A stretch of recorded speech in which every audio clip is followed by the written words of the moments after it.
taught us was that it is our duty to try to correct injustices in the world. And if you see something wrong, change it with your hands. If you're not able to, then speak out against it. And if you're not able to do that, then feel bad about it in your heart. But that is the weakest form of faith. Wherever possible, the Muslim should try to take action and not let an injustice go by without calling it what it is and asking for change. All right, what do we have?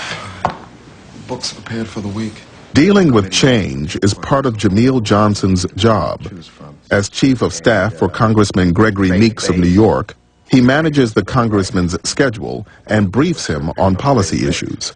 The biggest problem with the bill is that there's the issue of discrimination using federal funds. Because it's not like a private grant. You're telling me that you recommend a no vote. I'm recommending a no vote. As we said in the beginning, I'm going to give you the technical part and what I think the issue is. You take care of the politics. Good deal. What else we have? My goal is not necessarily to simply seek votes or campaign money or to be accepted as a part of the game. As Muslims, we must seek justice. So what I try to do is educate. In many cases, the best thing that you're able to do with that kind of education is decrease prejudice and increase understanding. If I practice my Islam on the job and do that without trying to interfere with anyone else's practices, whether they be religious or otherwise, then I make it easier for the next Muslim that comes on board. Especially also if I do a good job, because then some of the prejudice, some misunderstanding goes away. One of the narrations. Johnson coordinates the Friday prayer service, or Jummah, on Capitol Hill. It's grown since we started it. Used to be sometimes 3, 5, 10 of us. Now there can be up to 40, 50 people. We're busting out of the room that we're in. It's kind of a re-energizing, kind of refilling our fuel tank with faith again for the rest of the week.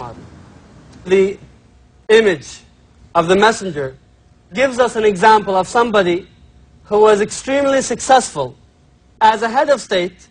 Nevertheless, he never had to compromise his integrity.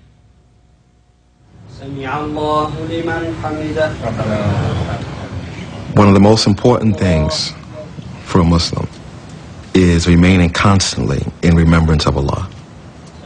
What we are commanded to do is that we make formal prayer 5 times a day. Because when you live in a society that constantly gives you acceptance and praise because of material things or achievement, we need that constant remembrance of Allah in order to kind of bring us back to the right path. As some say, keeping our eyes on the prize. And prayer is that remembrance. Even though Islam isn't the biggest faith in America, even though it's sometimes just ridiculed, the fact of the matter is that I can practice. I can make my 5 prayers a day. It was much harder for the Messenger of Allah sallallahu alaihi wasallam and his companions to do this. The first Muslims faced a torrent of ridicule and abuse when they practiced Islam in public. Attacked by crowds throwing stones, they retreated to the surrounding mountains to pray in secret. Many pagan families split apart when their children converted to Islam.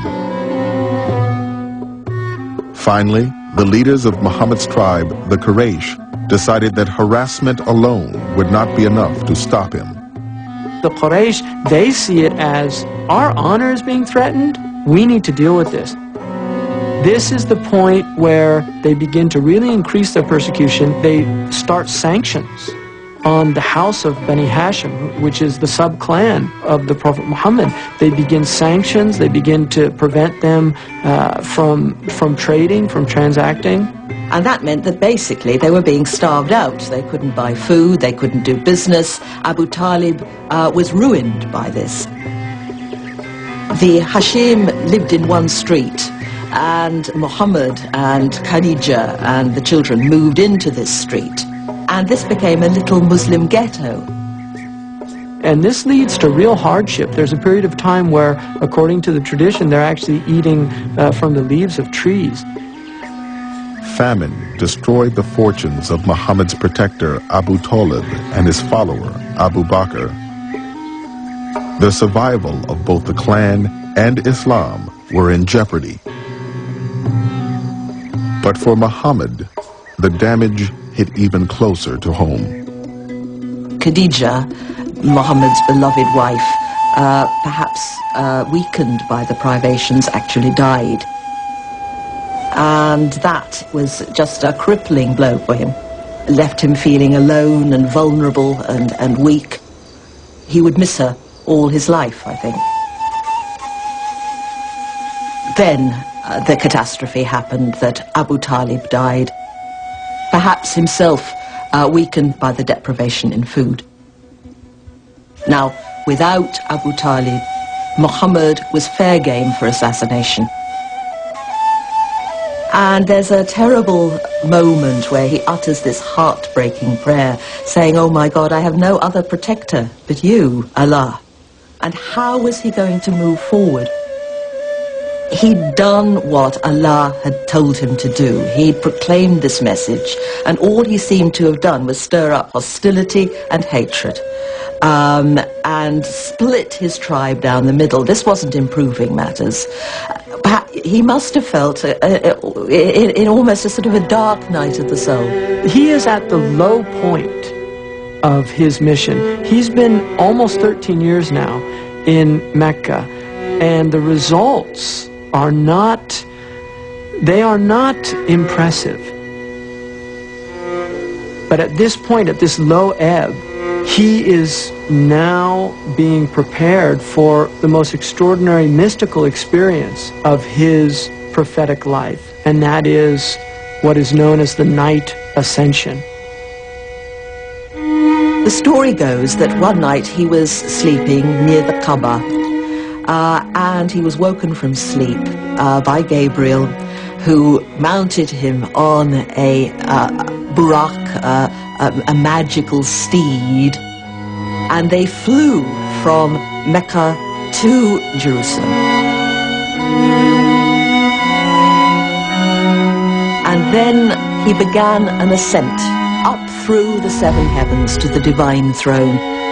At every stage of the heavens, he meets various prophets of the past. He meets Abraham, he meets Jesus and John the Baptist, he meets Moses. And finally, he enters into the divine presence, and there the sources are silent, because when you enter into the presence of God, you've gone beyond words. And he receives from God the highest form of knowledge and truth, and many injunctions of the religion itself, including the final form of the daily prayers. Now, all of this took place in a time beyond time. That's why some sources say that as the door was swinging when he left, he was still swinging when he came back. For later Muslims, this also meant that the departure point, that is, Jerusalem, the Dome of the Rock, became also important. Muslims say that there are three holy cities in Islam: Mecca, and Medina, the city of the Prophet, and Jerusalem.